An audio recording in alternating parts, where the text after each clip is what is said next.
Hey Lumineers, I'm all cozied up today for Winterspell because I got a chance to join the main stage with the Disney Lorcana Narrative Team from Ravensburger, along with JDZQuest and Garrick. This is the chat that we had with them. If you missed it, lots of fantastic stuff about the story and the lore, Winterspell, Whispers, the Vine, and all things narrative. Check it out. Probably. So, just to introduce myself, I'm the Global Community Engagement Manager for Lorcana, and I set up at Ravensburger, and I set up things like this for you all to interact with our team and just get out there more with you guys.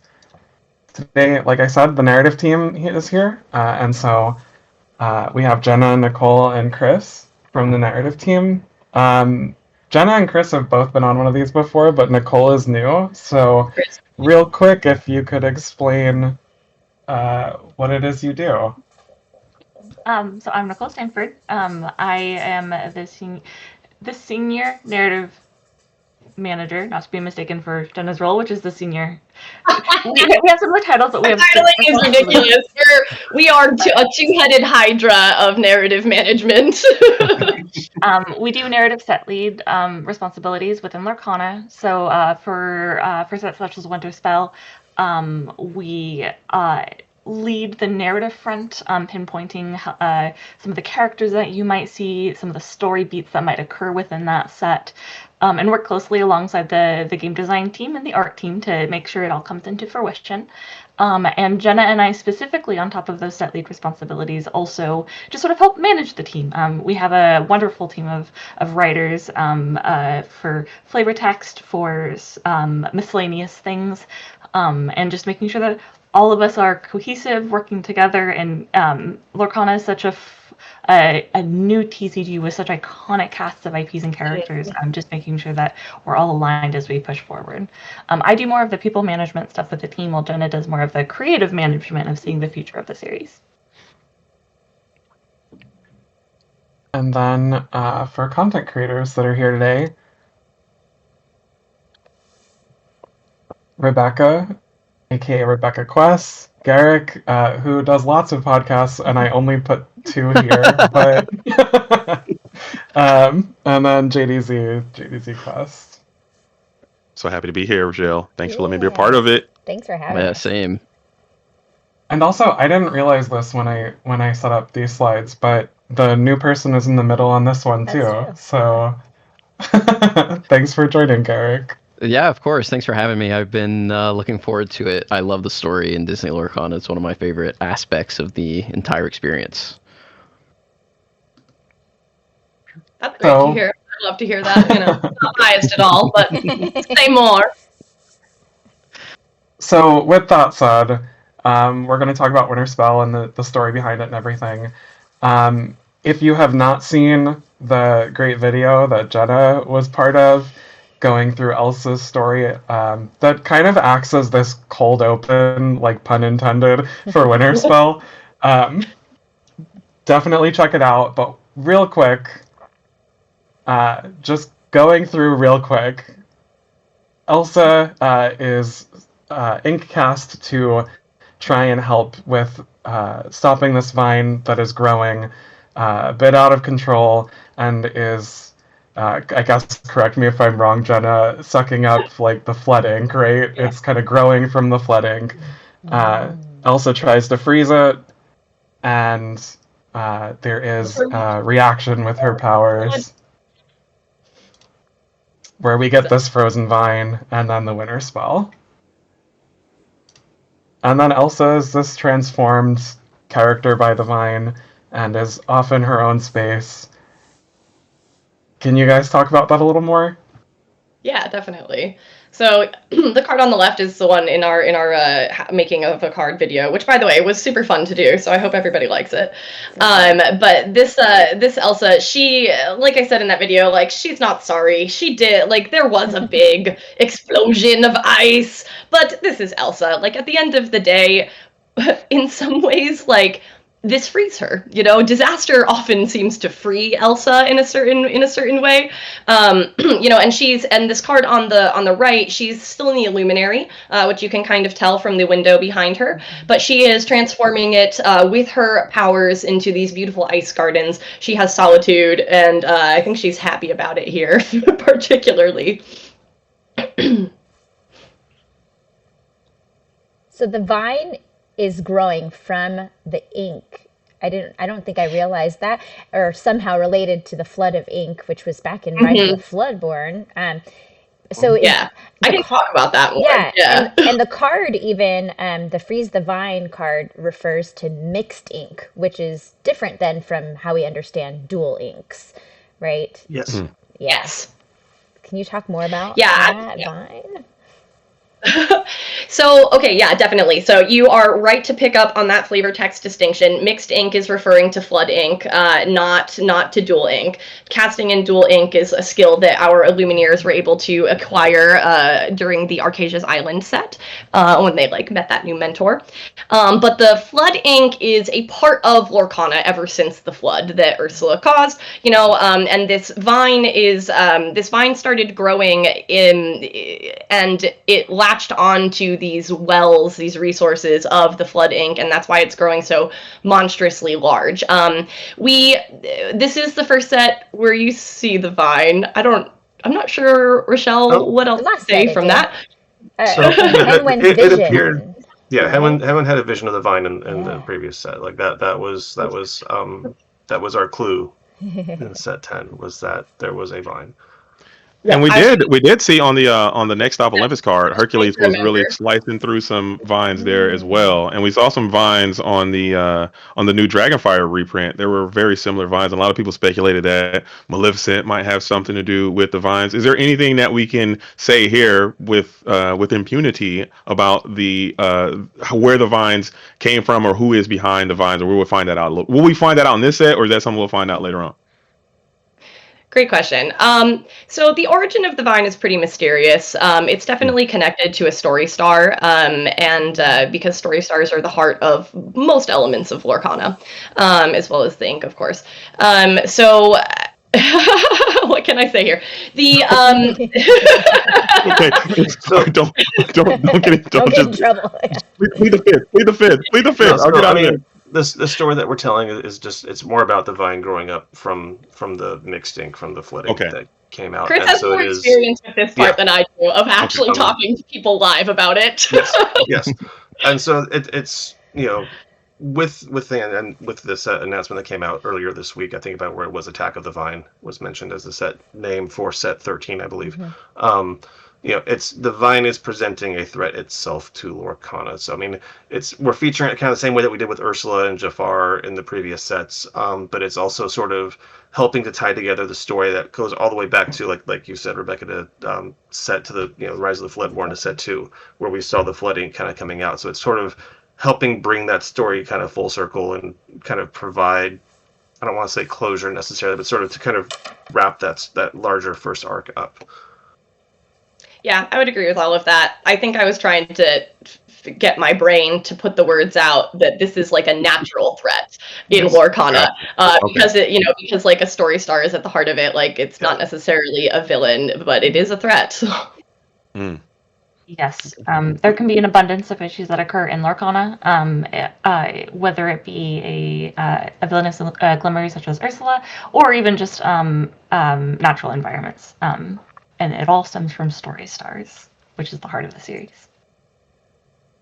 Yeah, and when we take a closer look at the Elsa card, I really like how we're seeing her turn into this really beautiful, powerful, floodborn version of herself. It reminds me a lot back of the very notorious Sea Witch Queen with Ursula, and how the story really drove the design of the card and the character. So they seem really similar in my mind to me, and I like how these really powerful legendaries come into the game, specifically this Floodborn, and seem to affect the entire story and the entire set of Disney Lorcana. So that was really cool to see from my end.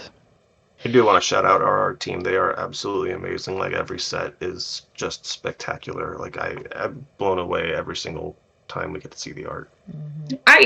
Jealous. Like I love our art team. I am so like elitist about Lorcana art. I'm just like, yes, this is the best. I'm with This you. is I agree. art. Right.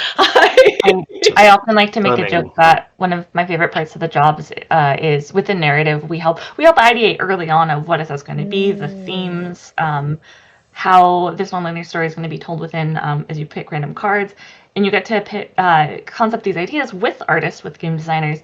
But then the best part is you just say a few silly words, and artists make it a reality. And getting to see this gorgeous concept art and art that goes onto the cards is just a magical experience. And like this card especially was super magical because TCGs are a really interesting vessel for storytelling. It needs to be ambient. It can't be terribly linear. You need to find ways to like lure the players in and tell them little bits of the story, like through the art, through the flavor text. We very rarely get a card like this that is so central to the core narrative. So like being able to show this progression with Elsa of like trying to freeze the vine and ultimately being transformed by it because she, the flooding, that's what it does. It transforms the glimmers.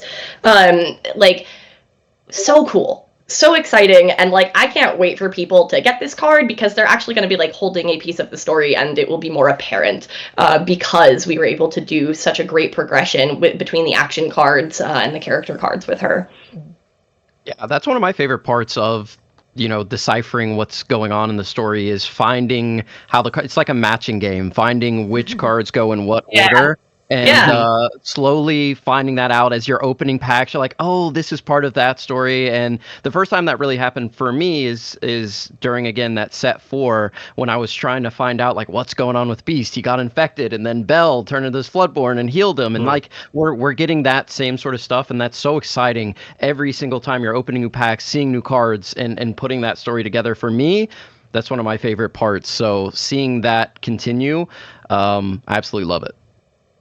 That's great. I love to hear that. Chris was really heavily involved with the Ursula storyline, so it's great to hear that people are still jazzed about it. Honestly, there are so many detectives out there in the community that like super sleuth. And I know Chris all the time is in that the Discord channel, with the story and the lore, and people always like finding things.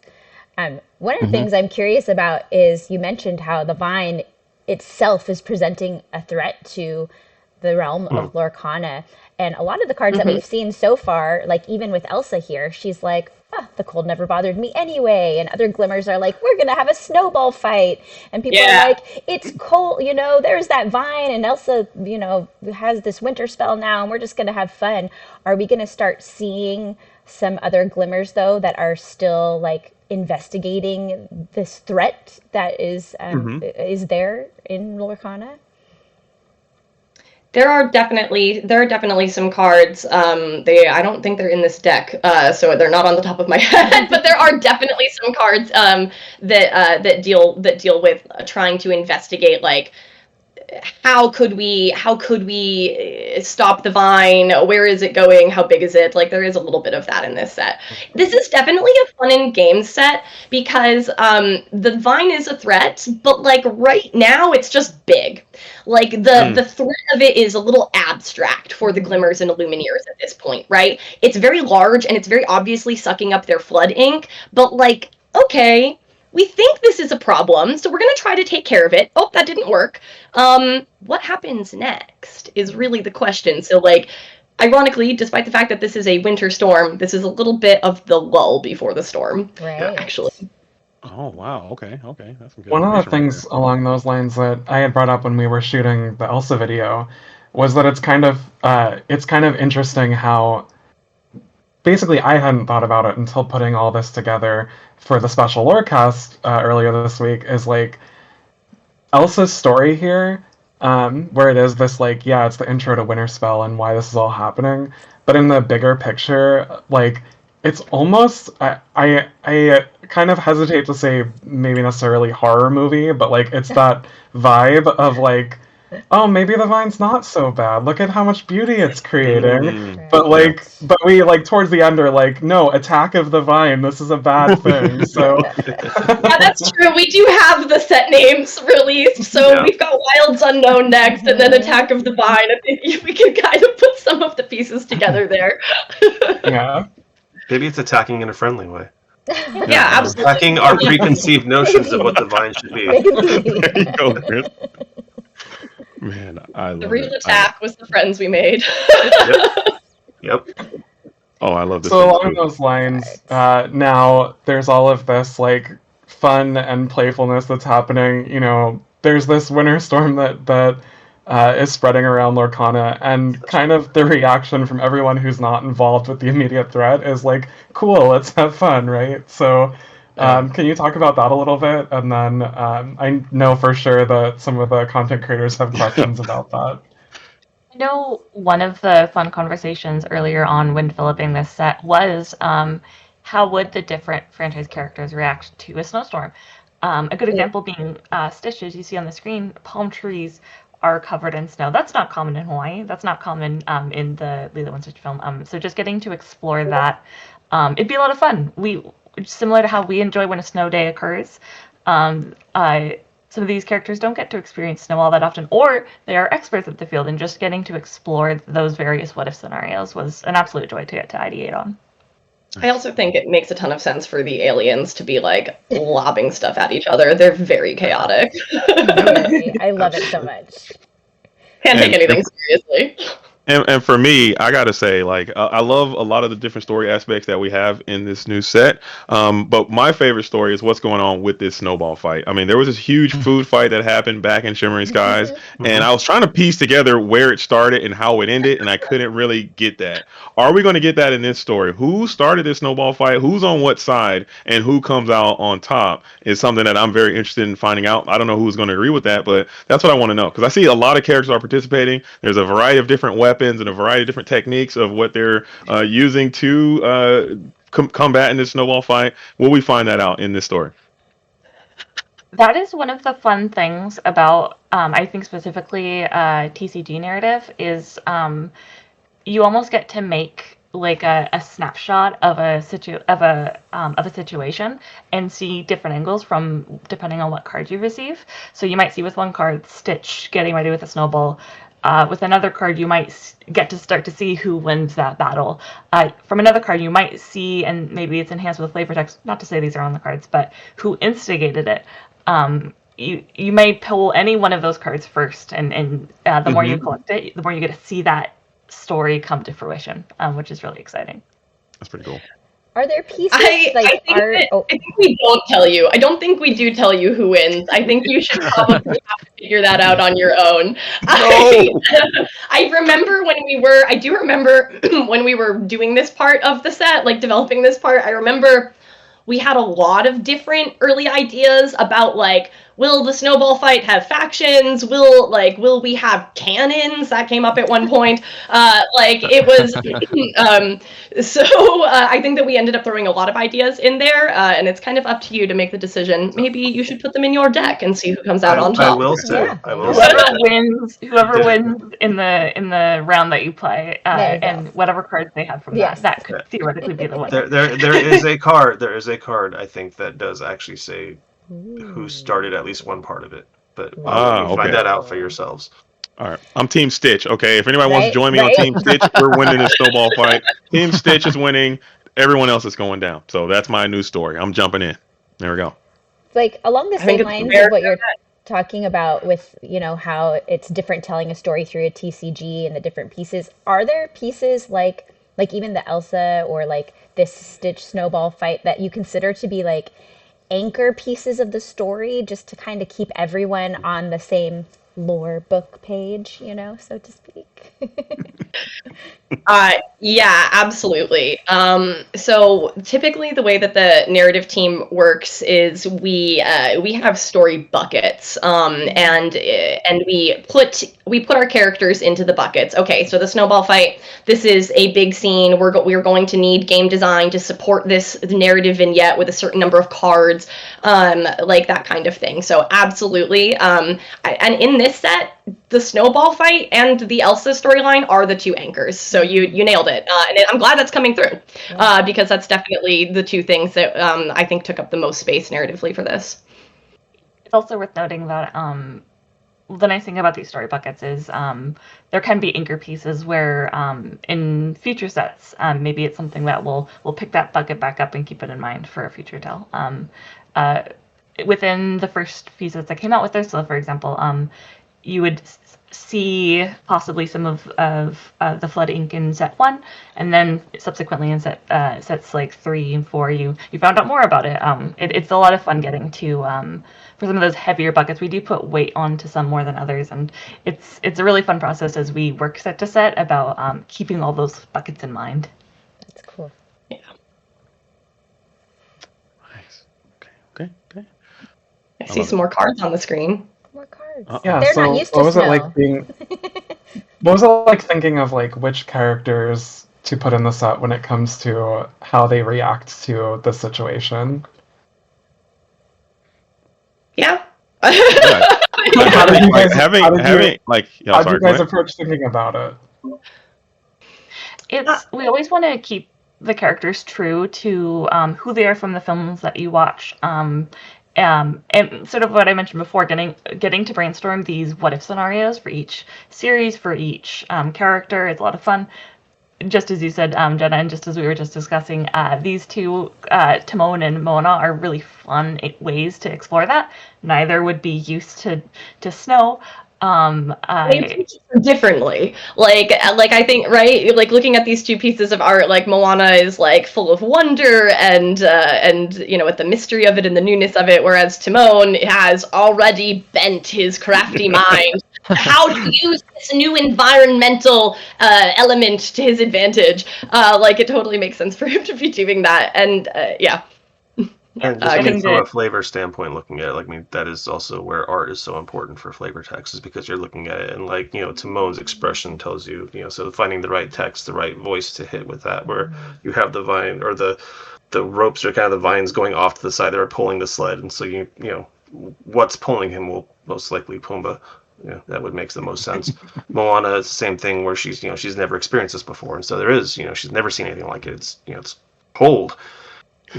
That's something she really hasn't experienced at that level before. So it's fun to get to write that stuff in and make sure that it kind of fits the tone of the art. Also, Chris is fantastic at writing in character voice. I think it's a pretty cool superpower. Totally. I'm lucky I found a job that lets me do that. If you could, we were talking about it a bit off before we started this, just making conversation. You're kind of talking about your process, and I thought it was very interesting. I wonder if you want to share that with everyone here. Like, how do you find that voice of those glimmers? Because Moana has never seen snow in any of her films, but here she is reacting to snow, and it does sound exactly like something Moana would say, at least from my estimation. Can you just talk about that process again and how you find that find that voice? Yeah, so a lot of it is it is honestly watching Disney films. I get paid to watch Disney films for a good chunk of my day, so that's that's a pretty good job in and of itself. But yes, it is. It's watching it over and over again, the character's voice down. It's watching interviews with the actors who are voicing the characters, and hearing how they talk in their normal lives and getting their vocal cadence down, and so you're learning how they speak. So. I think the example I'd given you earlier was with Ursula. It was listening to Pat Carroll, the voice actress who played Ursula, talking, and she was saying that she viewed Ursula as a Shakespearean actor who was selling used cars, and that informed a lot of how you write Ursula, because it's like, that makes a ton of sense. And so it's listening to that over and over again until you kind of get that voice down in your head, and you can kind of listen to how they write it. So it means you're rewatching stuff a lot, and it's a lot of just sometimes skipping through and finding just the character bits, but it's like my Disney Plus subscription has been invaluable, so shout out to them. Thumbs up for them. Give me a free subscription, please, Disney Plus. But yeah, no, it is it's genuinely like it's the best thing is just sitting and doing it over and over again. Nice, I love that. I'll try it sometime myself. to like be a nerd, but just the punctuation choices in these two pieces of flavor text, in my opinion, are they're doing so much work to get that voice, like the okay Pumbaa, like that dash right there, it's so perfectly placed because like you know exactly what kind of a pause it is, and that does make it sound like his voice. And then the same thing with the ellipsis, and I don't actually like ellipses in general. My personal writer I mean, thing. that's also a shout out to the editorial team who have helped with. It is also a shout out to our editorial team. Is what I'm trying to get at here. Is that like this is a good use of these punctuation marks to help with voice. Like it really does come down to nitty gritty details. Very cool. That's awesome. And you're in safe don't ever hesitate to nerd out. Okay, we're in a safe area, so please nerd out as much as you like. We all enjoy this kind of stuff. This is the right so audience please, to don't nerd out hesitate. with. Yes. For sure. Great. Ooh, it's Rapunzel. So last set we had the Whispers, and now they're still here in Winterspell. What is they're that still about? in the Illuminary. The Illuminary is mostly empty. It's filled with, our versions of ghosty characters here, while Elsa's on her own. So they are. This is still in the Illuminary. I think that we primarily see the Whispers here. A fun thing I do want to call out on the Rapunzel card very quickly is the ability name Clunk with an exclamation point on it. When we come up with ability names, because that is also part of the creative text job, is to do ability names. We try to think of things that are fun to say out loud. So if a person is playing the card, they would say, I'm going to play Genie, I'm going to play Rapunzel and use Clunk. And that's that just honestly that, or if you put a question mark on something, that's my other favorite one, where it's like, I'm going to play like, are you sure? And it's just like it's how I amuse myself when writing those. But yeah, that is a big part of the job, and Clunk is one of my favorite ones that we have on there. I think you all do a great job of that. If I can talk about last set just very quickly, Hades Looking for a Deal is one of my favorite cards to play because I love to just put them down and be like, I'm looking for a deal. What do you say? And that makes me so happy. Thank you. It's a great time. Every time. So I feel like when I'm going to play this genie, I'm going to be like, I'm going to increase my wisdom here and quest for 2, 3, 4, 5, 6, 7, however many cards I've managed to get underneath my whisper. But so happy. Yeah, I would say it definitely affects the way I play the game and makes it more fun, the ability names. But for the Whispers in particular, I'm really glad to see them back. We also have just ghosts, which is really cool. We also have boost abilities because the Whispers are very ghost-like, but we also just have ghosts. How is the Winterspell, I guess, affecting them? Are they completely immune to the cold, and still we're trying to figure out what's going on with them entirely? Pretty sure they're immune to the cold. I do remember talking about this actually. I do remember. It doesn't bother them anyway. No. I was gonna say I actually do remember conversations early on with Winterspell about just going back to even before the word boost was chosen, but was the idea of like an Illuminator helping Glimmers, that like maybe the Whispers are cold and that like boost was like helping them not be, but I think that was abandoned pretty quickly. Oh my god, I do remember that. I think that's another thing about like TCG game development. It all moves so fast. And like I think sometimes like I'll be asked a question about something and I have to go through my head, and because we also do these things so far in advance that I have to like go through my head and be like, okay, right, we didn't actually go with that idea. We ended up going with this instead. And like so I do remember us talking about whether or not the Whispers and the ghosts could get cold, and I think we specifically decided they could not, because even though they are still Glimmers, they are somewhat incorporeal. So without corporeality, how could they be cold? For sure. Okay. Perfect. And I love that you guys like have those discussions and talk about it, right? And like there's so much intention. Yeah. Because we will ask about it. I think like at least with the conversation I was in with that, it was like a 2-hour conversation of our Whispers are cold. Like that's just the name of the meeting. Whispers cold? Question mark.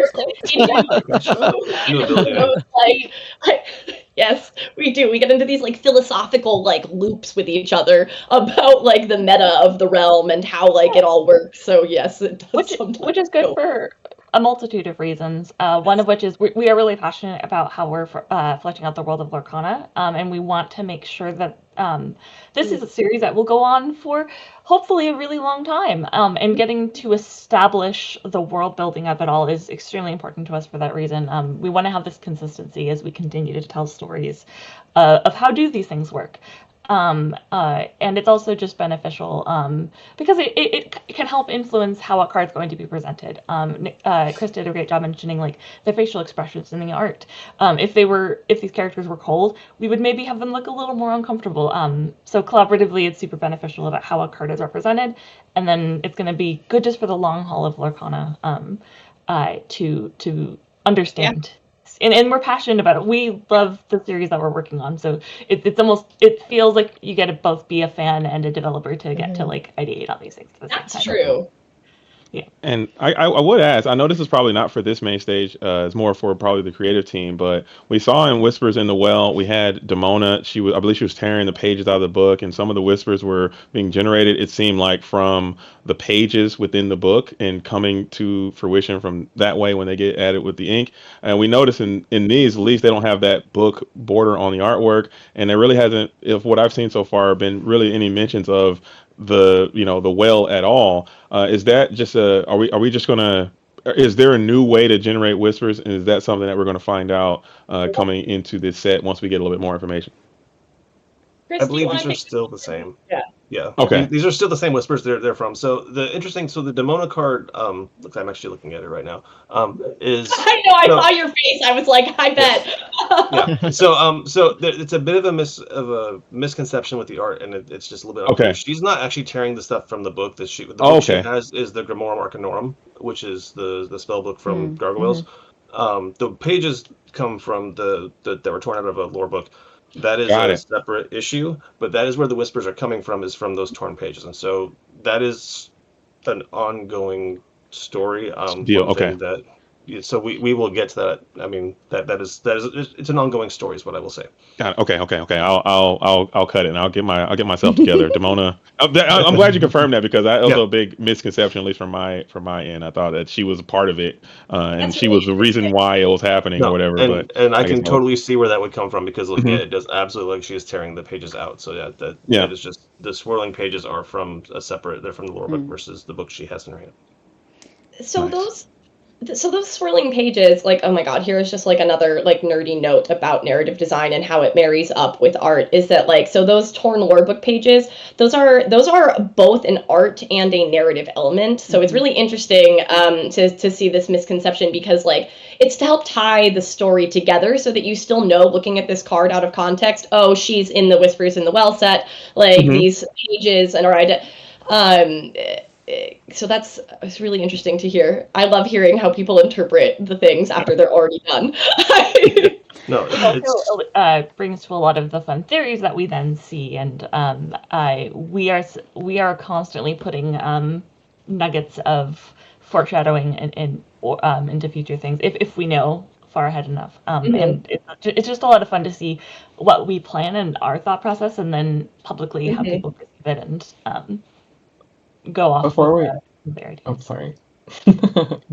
move on from the whispers, this not so much a narrative thing, but both these cards are epics. Look at that. That's so really nice. The epic whispers are cool. Yeah, that's cool. Very, very nice. It looks so nice. The foil looks see-through a little bit. So unfair. It's so good. It's really cool how like ethereal they are in the foils. Very ethereal. The foils make them look even more like whispers. Yeah, it's really cool. Like that. I like it. Very cool. So at this point, I'm going to ask the group to read some flavor text from cards. Some of them are cards you've already seen, and some are ones you have not seen before. To do a bit of a warm-up, I'm going to ask every one of you to do this. Okay. Oh, God. At the same time? Hi. You can do them one at a time. Oh, okay. Rebekah? Oh yeah. Hi. There we go. Oh no! Here we go. Here we go. Here we Garrick? go. Perfect. Hi. Here we go. Here we go. JDZ? Hi. I'm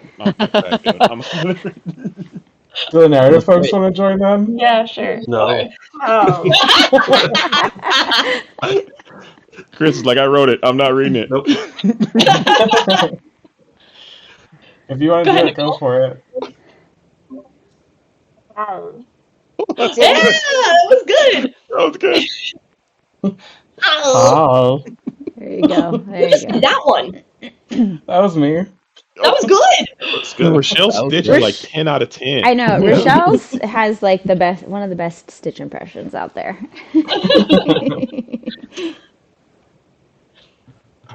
This is really good. This one was really beautiful, so I wanted to include it in here. Anyone want to take this one? Car's kind of cracked. My Oh. Nicole might be out of my range. Rebekah? I can. Yes, I can Rebekah? do it. Nakoma. Come sit by the fire. It will keep you warm until this storm blows over. There you go. W Nicoma. W Nicoma. Let's go. I love 4 6 that. for 4 is pretty big. Pretty big. It's Yeah. pretty good too. Ooh. Oh, Whoa. wait. JDZ Wait, hold on. I gotta read. Yeah. This is Wait, I gotta can you easy. do one? Here we go. Here we go. I don't know who's saying this. I don't know who's saying. I'm just The gonna go for it. narrator. Okay. The narrator. The Just narrator. The Lonely Grave. A frightening prospect for the richest man in town. Ooh.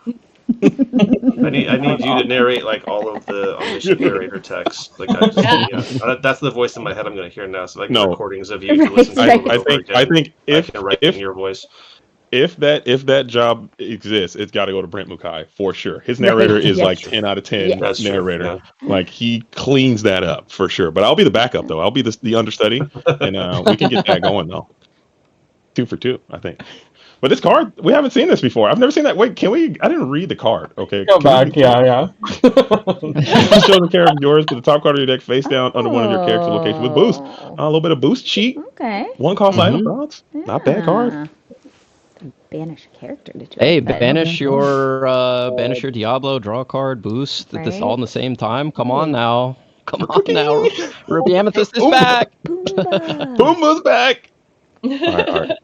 Go, Yo, Garrick. Garrett, this is all you.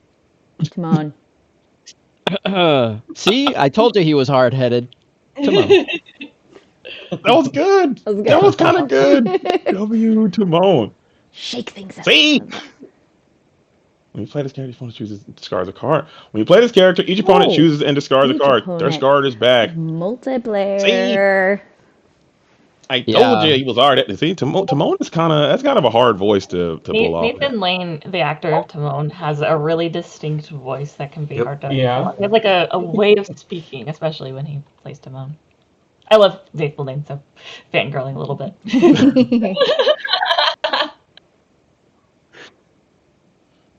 Okay, dude, because you are the Things like goofy that. dad. I need you to do it. Yeah. My request here, and I'm not the one to do it. I feel bad making the request. Instead of the flavor, can people do the ability name, please? Somebody, yeah. Oh, we need the ability name and the yeah, both. flavor text for this one. I need the text from each of the content creators. Here we go. Yeah. Oh, Nailed that it, was dude. good. Higher than I thought you could get. Yeah. Yeah. Rebekah, you Are we want to doing- do a Yahoo? Oh, I'm gonna do that too. Okay. Here we go. All Here we go. right. Yahoo! There we go. Nailed it. W's. I'm Garrick? excited for before we go to the next one, I'm excited Oh. for in a competition for someone to be like, I play Yahoo hoo hooey. No, they never do it. They never do it. They probably just they have to yell it, I think, across the venue. I think that's where it comes in. Like, Yes. oh, someone Yahoo hoo hooed again. Okay, here we go. Here you go. It sounds like somebody vomited. Oh man. All right, Garrick, let's hear it. That's the best I can do. That's pretty good. I think Discord might be nerfing us though. I think Discord isn't having it. Yeah. I think it might be too loud. There's too much power coming in Could from the be. Yahoo Hooies that So- Discord is just shutting us down. A fun note before we get to the flavor text was actually having to research how many hoo-hoo-hoos were in the Yahoo Right. Hoo-hooey. Right, yeah. Having to like listen to it over and over again and see it and like to different times he said it to make sure that I could figure out exactly how many times it was so it was accurate to the Yahoo Hoo-hooey. I love that. Dude, no one is going to respect Chris's work more than me. That's dedication, right? Going through and getting Hooey, yes. He's like, Hooey. but honey, what are you doing? I'm counting Yahoo-hooies. Please give me. I'm gonna start over. Okay, there's 1, 2, 3, 4. Okay, gosh. Oh, no, here we go. That's how my conversation with my wife went. Skiing really is quite simple once you get the hang of it. You kind of did that. You kind of did that with the the last card check, right? Yeah, I did. That was at least my motivation I was going for. The skiing really is quite simple once you get the hang of it. That guy. You know the guy. That was good. That's actually the narrator on the thing. That's pretty close to how he does it too. So that was solid, man. See, look at that. No, he had to listen to it 100 times. Chris is like, oh yeah, that's that. You're nailing it. Okay, yeah, trust me, I know. It's pretty. Anything anyone wants to add before we move on to the next one? Just that I love all of the goofy, all the goofy athletic bits. Always just those are always my favorite shorts as a kid to watch. Like those were just continuously the most entertaining to me. So I was happy to get to work on this one in particular. This one especially is really fun. It's fun. The pole, the ski pole that's coming out towards us. That's so fun. And poor Donald just got completely obliterated. Just the next one is that's interesting. The next one's a pretty big one, and I'm shocked is a card. Okay. Oh, it's there it is. Pudge as a character. Controls the weather. Version name Pudge controls the weather. Character named Lilo and Friends can play this character for free. Aww. That's cool. Pudge is responsible for all this, huh? He's controlling There it the weather. is. It wasn't Elsa. He's deity too. Look at that. He's actual deity. That's crazy. He's deity, dude. I love that. There we go. Wait, he is a deity. Oh my goodness. What? It's hysterical. That is a conversation we had to have. That is wild. That's so good. I love that. Dude, if it comes out that Pudge is the reason of the vine and the snow, I'm gonna lose it. No, besides Elsa, everyone thinks it's Elsa, but it's actually Pudge the whole time controlling the weather. Come on, man, that's crazy. It's pretty cool. I like the ability as well. I mean, put that in an aggressive deck, play a 1/3 for free after you put Lilo down on the board. It's sort of like the lady ability. Something comes in for free, but it does it intrinsically with a card that people are already playing in Lilo Escape Artist. Really cool. The way that I love how the abilities work with the art and work with the story and work with the flavor text. It all comes together in this beautiful harmony. And then you can also, hurl your Thunderbolt and give him Challenger +2 if you need to. Man. I want a lightning fish. Yeah. A lightning fish, yes. Stuff like this is something that we have a lot of fun with behind the scenes. All of the different design teams getting to work together and see how it can all work is just a magical part of the job. And so hearing you say that is just really sweet to see that love that we see internally is conveyed. Yeah, people are feeling it. This is cool. Rebekah, that's a fun one. Oh, sure. Yeah. How many sandwiches will I need to feed you to make all this snow melt? Yo, Nailed W's. That was actually super W's right there. Wow. That was super good. I'm convinced.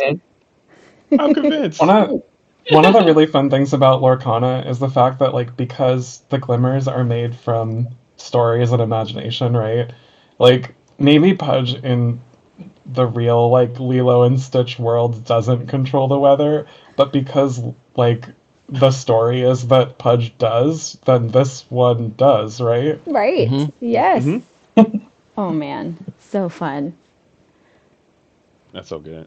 I never would have imagined that Pudge would make an appearance as his own character. So that's just fantastic. That's wild. Pudge before Floodborn Tiana is wild. Okay, we're not gonna derail the show. Let this go. Okay, I'm never gonna let it go. Okay, let it go is reprinted, but I'm never gonna let it go. If anyone banishes a Pudge with a sword of Hercules, I will lose my mind. No, So let's leave Pudge alone. Peanut butter sandwiches for them. Oh man. I never stood a chance. And then one thing that is also really exciting from a narrative standpoint is an item that's joining Lorcana as a card for the first time, but has been around since before the game even launched. What? There An it is. Inkcaster! Yo. Oh. A little bit more Shantae's powerful than the Inkcaster. enigmatic Inkcaster we saw before. Yeah. This is our third Inkcaster, right? If I'm remembering correctly. Enigmatic and Hidden. And the first Inkcaster, one, yeah. not an Emerald. So Yeah. That's this is kinda our cool. first non-Emerald Inkcaster. Really, really cool to see. And Shantae in the art. I love seeing these original characters pop in and out because I think they're obviously like super integral to the story and show up in the background of cards. I did have a question. I mean, this is probably a crazy question that you probably can't answer. I'll say it as a statement. I would love to see these characters like get their own cards one day, their own like character cards. But I'll just put that out there. But I love seeing more of this. That's pretty good. I love that you love them. It's great. we love the Illumination. And I also like the fact that each Illuminator has their own ink casting ability, and it seems like their ink casters are unique to their personality. And I gotta ask, like, is this something that do they have their, like, say she has the pen or Martin has the guitar, and then it is now transmuted into an ink caster, or is this something that just becomes an Inkcaster later on? Does that make sense? Okay. Okay, yeah. So no, it's not an item that's transmuted from before. When an Illumineer is called to Lorcana, it's sort of part of the like mysterious mechanics of when you get there, your Inkcaster is waiting for you. As if it was meant for you all along. There's that sense of destiny. This is me being embellishing. Please. Are we going to see Hannah show up eventually? That is a question. Yeah, That's a question. That is a question. Yeah, her book is really fun in Whispers in the Well. Yeah.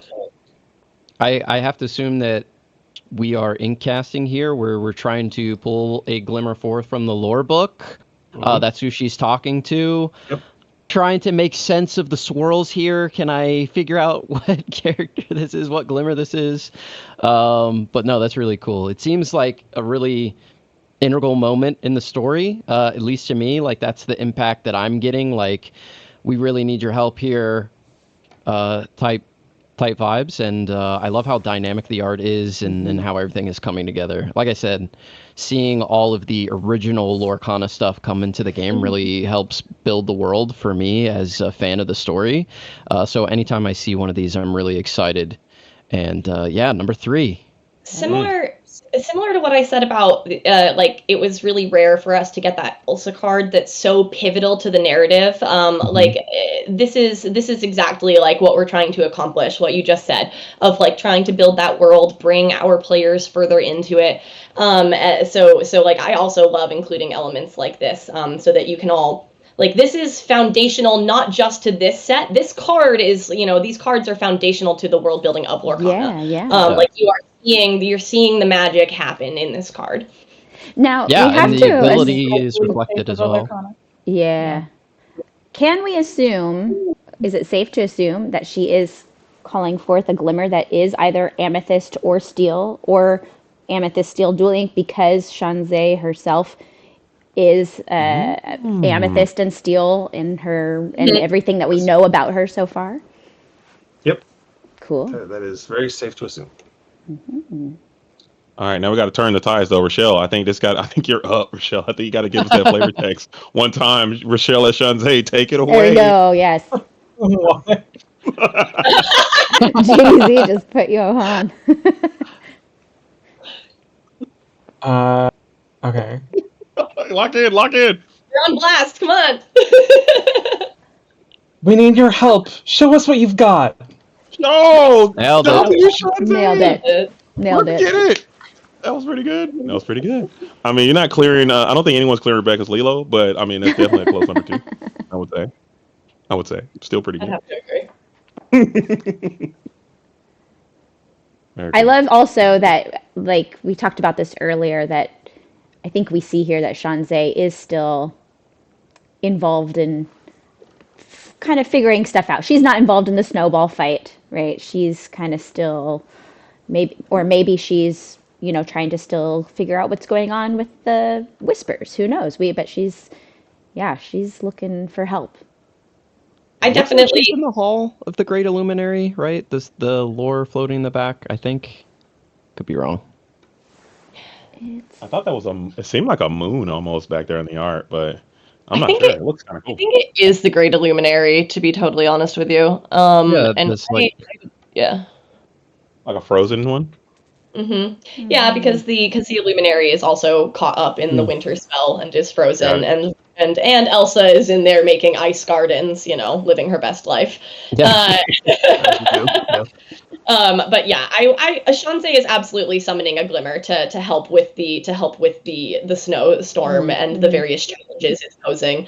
Because it is a lot of fun in games, but also now we have glimmers who are lost because the storm hit while they were out on a quest. We have glimmers who are scooped in. So we always with our themes do see creative problem solving from the glimmers and the Illumineers. And it's important to us to make sure that that fits the theme of each set. So yeah, for sure, Shanzay is absolutely summoning somebody to deal with some of the snow. Yeah, that'll be cool to play this card and see the story again reflected into the gameplay, because you're literally summoning a glimmer by playing it from your hand for free, giving it rush, so it's coming in a time of need, right? You need to rush down and challenge something. It's just all cool how it comes together there. And honestly, it's a pretty powerful ability. You get a discount on something plus it gets rush. Maui Hero to All has been rotated, but maybe I can build my own in core constructed with the Mystical Inkcaster. Yeah, that's cool. Cool combos, man. Synergies are there. And I saw someone say, and this is not me, all of the Inkcasters are uninkable, which is kind of a neat little they're flavor all flavor treat for us all. They're all uninkable. Maybe that's kind of cool. What you have, very nice. That wasn't me. I can't take credit for that. I think I read somebody wrote that, and I just read it. I'm like, oh, that's pretty cool, man, because they can't be inkable if they are the ones creating the ink or something, or using the ink. It's pretty cool. Ink, so they can't be inkable. There you go.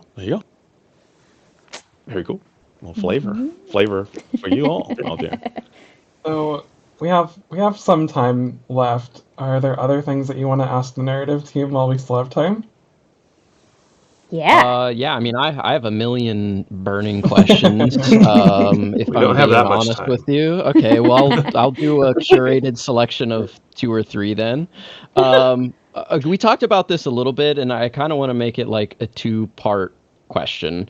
So we moved from Whispers in the Well, which had like a very defined tone. It was like, ominous, spooky.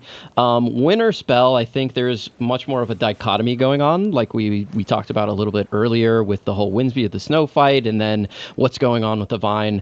Was that tonal contrast within Winterspell deliberate, and also between Whispers in the Well to Winterspell, was that tonal contrast very deliberate on your end?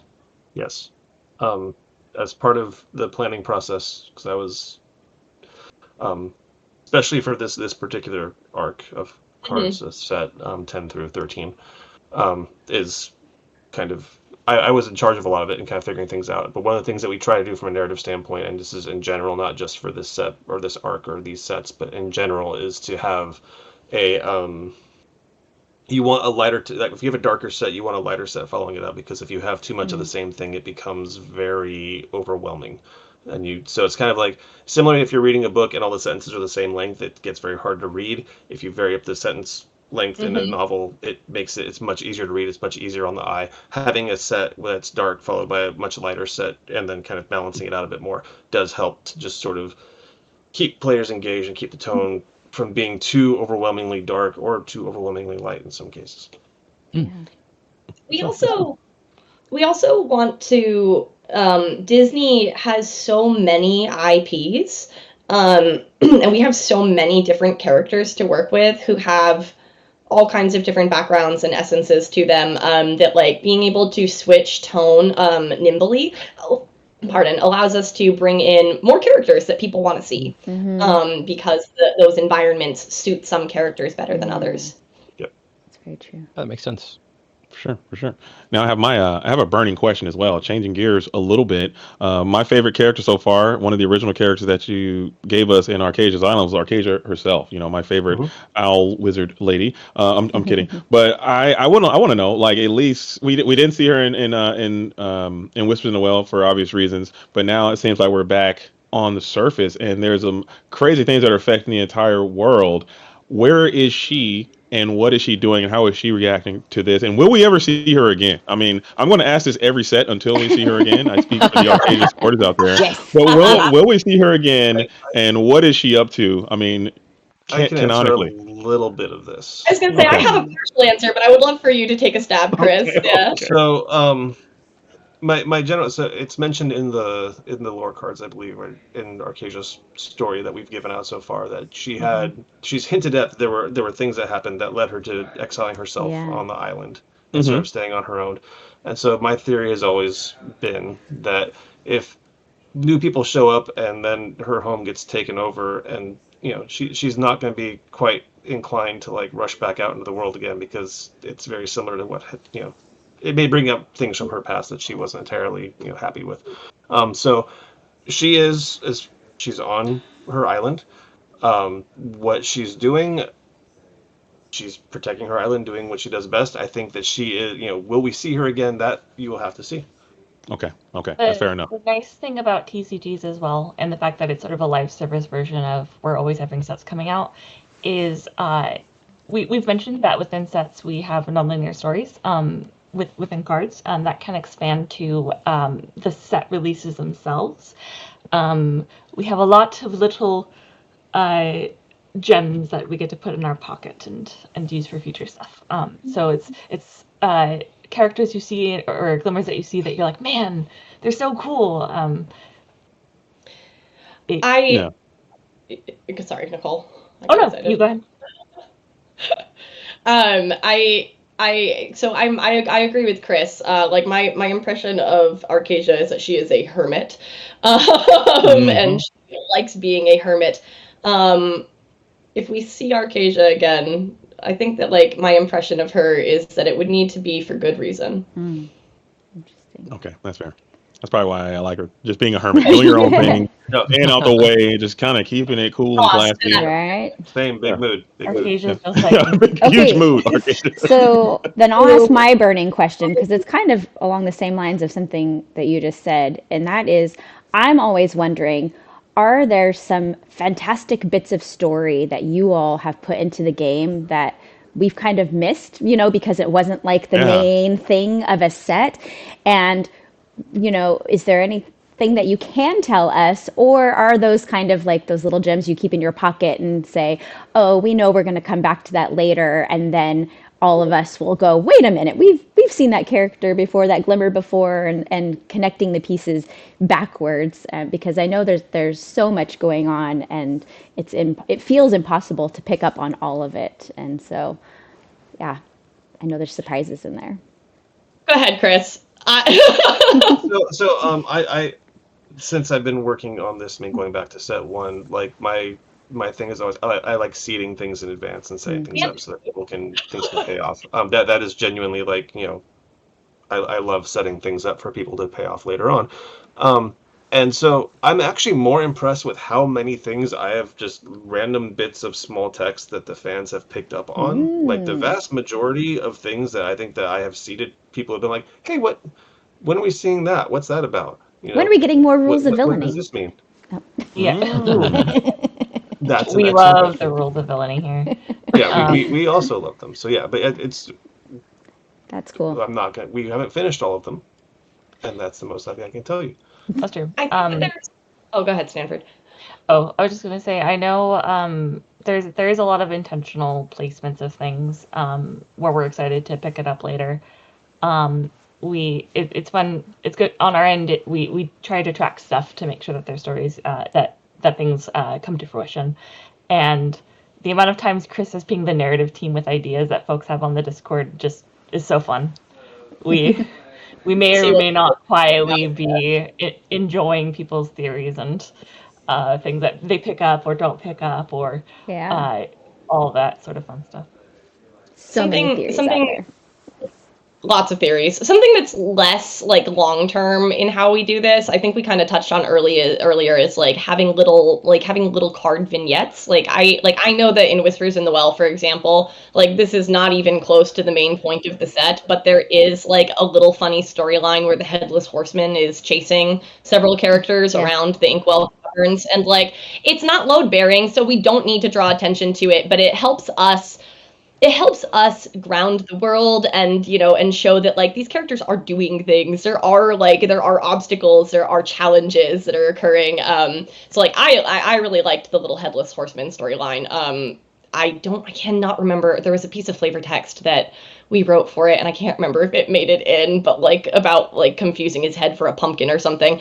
So those little stories are definitely in every set if you look for them. Cool. I think in general, I mean, trying to get it. Trying to think what I can say and what I can't say. But no, I think in general, like it is. People have been very good at picking things up. I genuinely, if I'm going back over, I can't think of too many things where I'm like, oh, no one caught that. Like people are, y'all are real good at examining that text, and that honestly, like. That makes me so happy as somebody who writes that text, because the prevailing wisdom a lot of times is people don't read the text, and so I'm like, no, but like look at all the things that they picked up on that we put down. Like it genuinely, like it makes me incredibly happy to see how much you all pick up on things. Like all of you are wonderful people, and I very much appreciate the fans for this. That's the first thing I do. All right, what's going on with the story? Okay, now what does a card do, and how can I use it in my deck? I was gonna say, like, gamers don't read, but it's that they don't read what the abilities say. Yeah, that's exactly right. Exactly. I need to know what the flavor text says, okay? I'll figure out what the card does after the game. Role plays that way. We started playing together, and the first thing he does is read the flavor text, and I'm like, my son, you have to read the ability. Right.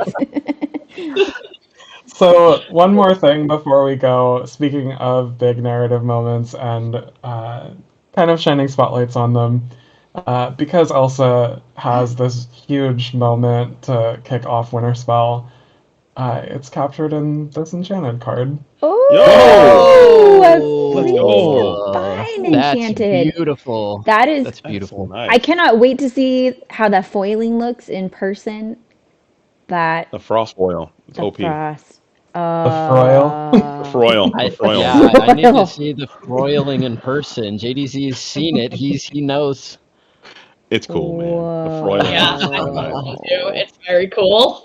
Yeah, it looks so nice. Steph LeBear, sorry, that's really good art. That's beautiful. That swirl, I can't. I love our enchanteds. They're always so cool. Oh, that's cool. It almost seems like almost like a stained glass, like hieroglyphic kind of vibe to it on the art. It looks really cool, like old school, style, but the art style. Mm-hmm. Yeah, and I believe that art style is across all of the enchanteds for this set. The like paper cut is, I believe, paper cut paper. Yeah. Yeah. The inspiration. We will be talking more about the art style and everything going into that on Monday in the creative team main stage. But thank you to the narrative team for joining today and getting to talk through Winterspell. Anything you guys want to say before we go? No, just thank you to the content creators for being here. Lovely. I've met Rebekah before, but lovely to meet you, JDZ and Garrick. So nice. Thank you. Nice to meet you as well. Thank you all, honestly, and thank you. I mean, everyone. Honestly, this has been such an amazing thing to get to share with everyone. Like, I love every one of you. You're all fantastic people. All right. Thanks y'all so much. This is a lot of fun. This is awesome. Thank Yeah, Had a blast. you. Thanks for letting me be a part of it, Richelle. Again, it's nice to be here on the main stage, and everyone at home that's watching, I do appreciate you and all of the narrative team. All of your insight was amazing, and thanks for fielding my nonsensical questions. I do appreciate that. You made my day a lot better by answering these questions. I'm certain you're going to laugh at me when this thing goes off. You made our day a lot better by asking the questions. Honestly, like we love talking about this stuff. Like legitimately, it's incredibly flattering to get to The talk about narrative this team sort of is a stuff. quiet team at any game studio, so it's nice, yeah, that you ask the questions. Yeah. We're here for you to nerd out with you over the lore and the story. We love it. So thank you. Yeah, earlier, Jenna, you said something like not to nerd out or not to be too much of a nerd. I'm like, we're all nerds here. Yeah. Same place. If not here, then where? Rebekah, where can people find you? People can find me everywhere at Rebekah Quest, mostly over on Instagram. JDZ? JDZQuest with no S. But I'm on Twitch, I'm on YouTube, and I'm all over the place as well. Check me out. Garrick? I'm Garrick. You can find me at the Lorcana Here we Lair go. on YouTube, where All right, everybody, roll. Here we go with this guy. I like to make story focused videos on YouTube. So if you like the story, you should check those out. I try to get it right as much as I possibly can. I don't get everything right, but I do my best. I also co-host This Is Not a Podcast with JDZ every weekday, either Tuesday or Wednesday. I co-host Podcana with Sky and the Questcast with Brent McKay. You can also check me out on the Lore Keepers Inn very soon, next week, with Katie. I was about to say at least you kept it to 5, but He's a busy man. He's got a lot to do. I like Lorcana a lot. I like talking about it. Whoever says, Garrick, you want to talk about Lorcana? Yes. The answer is yes. Everyone, as a reminder, Winterspell, you can join a pre-release event on February 13th. Check for your local game stores event at tcg.ravensburgerplay.com, and the wide release on February 20th. Thanks, everyone, and that's the end of the main stage today. Yay, Thank you all. Thank you. Thanks, Richelle, for hosting.